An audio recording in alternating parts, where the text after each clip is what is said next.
Ons het gister ek en my familie uitgevat vir 'n bietjie so 'n familietrippie. Nou ons is vroegoggend hier by ons huis weg in Meyerton. Ek is Pieter. Ons is daar op Pretoria toe na die boere mark toe. Wat 'n fantastiese plek wat ons daar deur gaan stap het. En toe het ons maar besluit daar vanaf ons gaan na die Gallagher Estate toe en ons gaan kyk na die karavaan uitstalling. Kyk, dit is 'n ding wat na my hart lê as die karavaan lewe. Ek sê ons my are, my bloed loop nie, hy word gesleep.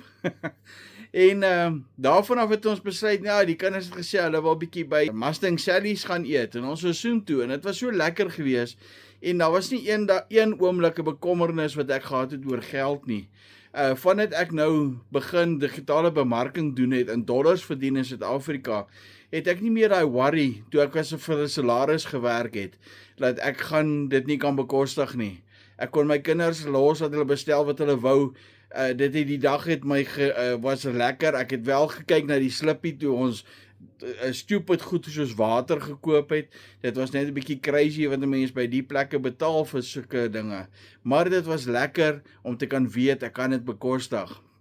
So ja, as jy wil weet, meer wil weet omtrent die besigheid, sê vir my daar in die comments Blueprint en ek vertel vir jou meer van die besigheid of bel my of WhatsApp vir my en ek vertel sommer reguit vir jou wat ons doen.